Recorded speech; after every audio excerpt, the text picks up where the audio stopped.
And we know there's a direct correlation between poverty and violence. I heard last week that the federal NDP want to bring in and are under the process using one of those C bills to bring in universal basic income, which is really, it's not what Canada needs to be going toward. Who's going to pay for this? Who's going to pay for universal basic income?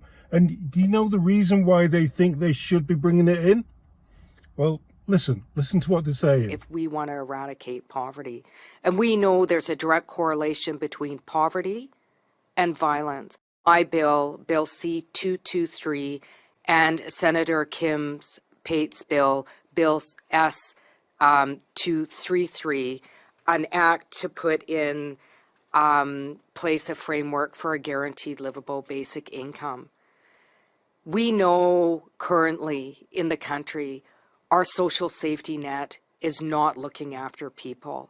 We need to take radical action if we want to eradicate poverty. And we know there's a direct correlation between poverty and violence. Yeah, the reason is because they say that crimes and criminals are causing crimes because they don't have any money. And if you gave everybody a nice income to live off, they would have money. Where's the money going to come from to pay people to have money if nobody's working? It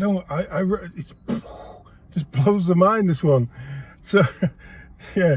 Anyway, I think people are committing crimes because they just commit crimes. It's just the way they are. It's the way some people are wired.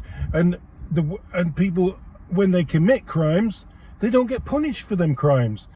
The Prime Minister, with the support of the NDP, passed catch and release that allows career car thieves to be released the same day they are caught stealing cars, to have house arrest and to have shorter sentences, many of which they serve in their living room watching Netflix. That has led to a 100% increase in car theft in Montreal and Ottawa and a 300% increase in Toronto. Will they reverse these disastrous and reckless policies so that we can stop the crime?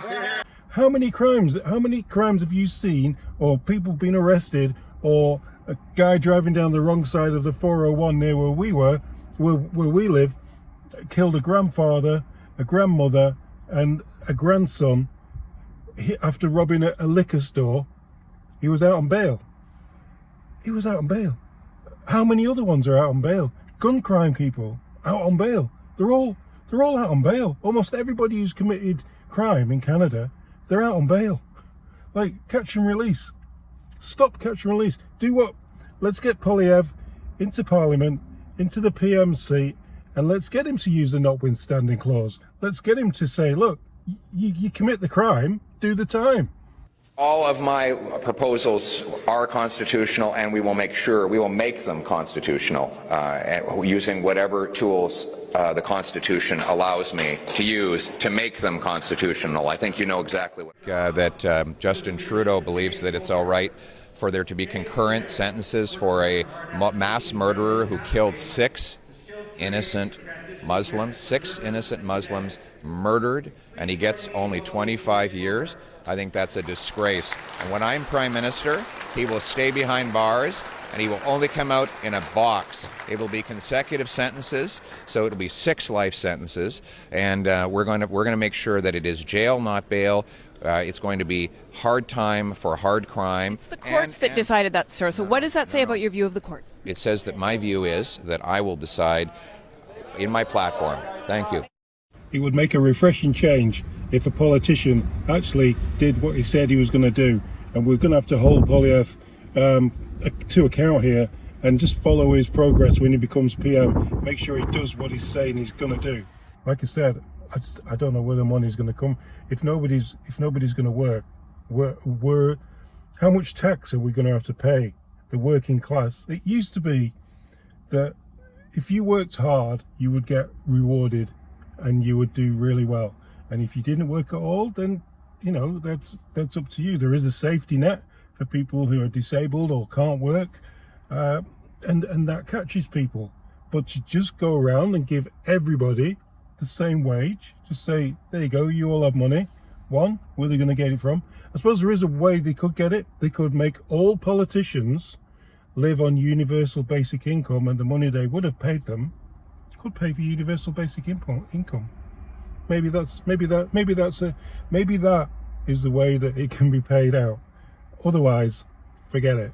We don't want it. Do you want it? I don't want it. I don't think anybody wants to get a universal basic, to live in a communist country with universal basic income, freedom of speech taken away or subdued, and all our rights just put down to the fact, well, if you don't get the digital ID and you don't stay within your community, you don't need a car because you're not working, you can't do this, that and the other. It's once the universal basic income comes in with a digital ID, it's total control. It's total control. Then the army will be around checking to make sure everybody stays in their areas. Anyway, till next time.